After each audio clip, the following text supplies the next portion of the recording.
first job right out of college was at Bell Telephone Laboratories. And my first workplace was the Holmdel Bell Labs, this fabulous structure designed by the Finnish architect Eero Saarinen.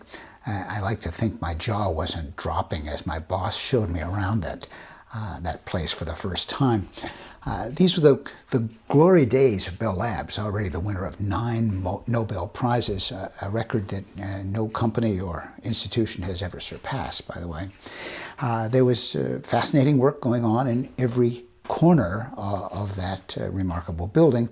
And after I'd been there a few years, I had been nosing around. I thought, I knew about most of the things going on there, but that was wrong, because years later, I learned about a study performed there right under my nose while I was there. I had missed it entirely. This is 20 years later I learned about it. It was a study done by the human factors people, the psych lab at Holmdel. They were wondering why in this excellent workforce, why it was that some people nonetheless outperformed the others by an order of magnitude. They were super performers. Why is that? Why were there stars? What was it about them? So they set out to do a study, and they went into half a dozen different discipline areas, not including mine, as it turns out. And they asked the people in each one of these areas, whom do you identify as a star? And, no surprise here. Of the 30 people they asked, 1 or 2 names came up. Virtually everybody agreed on who the super performers were. And then they asked a second question, or another question later on. If you came back from, say, working in the lab, and there were half a dozen messages that had come in, phone messages had come in while you were gone, is there any one person whose message you'd be inclined to return ahead of all the others? And the answer again was, and again, no surprise, was these stars. But when they asked why, they found something they hadn't expected. And why would you call Rob back ahead of all the others?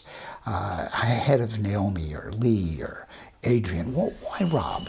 And the answer, it's kind of interesting, was that people very often said, I owe Rob. Rob has never missed a chance to do me a good turn. He helps out, he looks out for my interests, and never misses a chance to do something good for me, to help me along.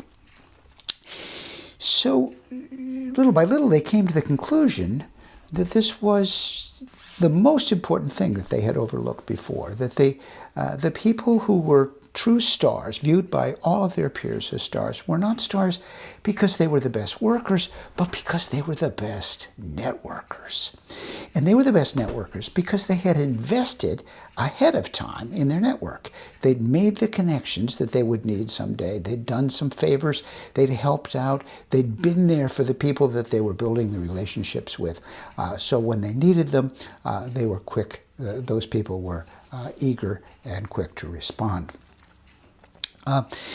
The culture at Bell Telephone Laboratories was so pro-networking that the idea of investing, even investing ahead in some of your connections that you might need someday, was actively encouraged by management.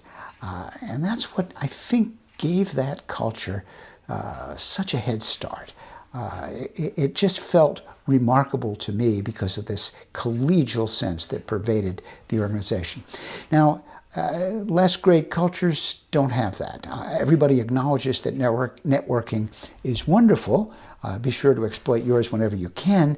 But the idea of investing in the network, of building connections, of building rapport with people that you may never have a professional interaction with, is often actively discouraged. Culture matters almost more than anything else.